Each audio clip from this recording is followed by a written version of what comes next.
अब कछुनाथ न चाहिए मोरे, दीन दयाल अनुग्रह तोरे। साथियों, जय जय सिया राम। साथियों, हम सनातनी हैं, हम राममय हैं, भाग्यवश अवधवासी भी। और अवधवासी तो वैसे हर वह व्यक्ति है जिसका अयोध्यापति पुरुषोत्तम राम के चरण कमलों में अनुराग है। हम तो बाकियों से सिर्फ इस अर्थ में अलग हैं कि जब भी मन हुआ गए अपने पाप ताप सब माता सरयू की गोद में छोड़ आए और उनके पावन स्नेह से निर्मल एवं प्रसन्न वदन हो गए। आगे बढ़े, भगवान नागेश्वर नाथ का आशीर्वाद लेते हुए पहुँचे हनुमानगढ़ी और अयोध्या कोतवाल बजरंगबली सरकार को साथ में ले चल पड़े रामलला की चौखट पर जाकर माथा रख दिया। उनके दर्शन एवं आभा मंडल से ऊर्जा प्राप्त कर जीवन सफल कर हम अपनी दिनचर्या में, अपनी जीवनचर्या में व्यस्त एवं मस्त हो लेते हैं। बाकी रामचरण कमल अनुरागियों को अपने प्रभु के आराधन के लिए, अपने प्रभु की भक्ति के लिए, उनसे मिलने के लिए अन्यान्य माध्यमों का सहारा लेना पड़ता है या फिर चल करके प्रभु की चौखट तक आना पड़ता है। खैर, अयोध्या के मठ मंदिरों में चलने वाली कथा का अमृतपान हमारे भाग्य में है।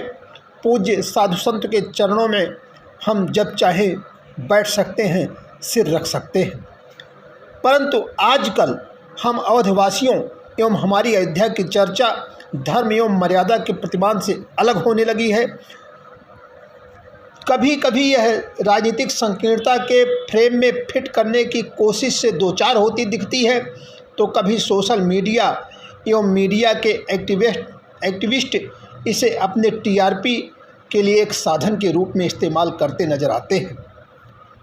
साथियों, अयोध्या में राम कोई मुद्दा कभी हो ही नहीं सकता। अयोध्या राममय ही है।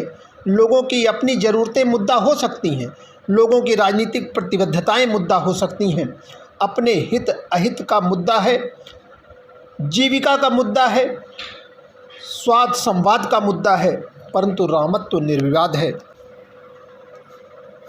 ऐसे में किसी पार्टी विशेष की जीत या हार, अयोध्या की जीत या हार कैसे हो सकती है, राम की जीत या हार कैसे हो सकती है? किसी पार्टी की अयोध्या लोकसभा, यानी जो उसको आप फैजाबाद लोकसभा जानते हैं, फैजाबाद लोकसभा सीट पर विजय, जिसकी भौगोलिक सीमा में अयोध्या की सीमा भी समाहित है, उसमें विजय क्या राम पर विजय मान ली जाएगी? क्या वह विजयी व्यक्ति राजा कहलाने योग्य हो जाएगा, अयोध्यापति हो जाएगा? अगर ऐसा कोई पार्टी अपने किसी हित लाभ के चलते कर भी रही है, तो क्या यह अयोध्या का जनमानस एवं देश का जनमानस स्वीकार करेगा? और जनमानस स्वीकार करे या न करे, रामत्व की मर्यादा पर, राम की प्रतिष्ठा पर, राम की स्वीकार्यता पर इससे कोई आँच आने से रही? यही नहीं, इसके विपरीत यदि बात करें, यदि कोई पार्टी अयोध्या के चुनाव में पराजित हो गई है, जिसे यह माना जाता है कि राम के मामले में, राम की व्यवस्था के मामले में अन्य पार्टियों की अपेक्षाकृत ज़्यादा उदार है और राम के प्रति समर्पण का भाव यदा कदा दिखलाती रहती है, तो क्या माना जाए कि उसकी पराजय अयोध्या में राम की पराजय है, संपूर्ण देश में रामत्व की पराजय है? बिल्कुल ऐसा नहीं हो सकता। यह निश्चित रूप से विदित है और सर्वविदित सत्य है कि चुनाव हर 5 साल पर होते हैं, होते रहेंगे, मध्यावधि भी होंगे, पर राम अजर हैं, अमर हैं, अविनाशी हैं, सत्य हैं, चिरंतन हैं, दुनिया के राजा हैं, हमारे भी। पर हमारे लिए वह रामलला भी हैं। हम अयोध्या वालों के लिए वो हमारे लला हैं, हमारी ही मिट्टी में खेलने खाने वाले। सोशल मीडिया के धुरंधर भी जान लें कि वह राम ही हैं, जिनके पक्ष विपक्ष में फिल्मांकन, दृश्यांकन एवं वाद प्रतिवाद से आपकी रोजी रोटी चलती है, टीआरपी आपको मिलती है, आपको पहचान मिलती है। अयोध्या वर्तमान सरकार के कार्यकाल में जितनी सजी संवरी और विश्वस्तरीय बनने के जो प्रयास हैं, जिस तरफ यह नगर अग्रसर है, अयोध्या उससे कहीं भी दुखी नहीं है, क्योंकि वह जानती है, अयोध्या को पता है कि सृजन की नींव ही विध्वंस है।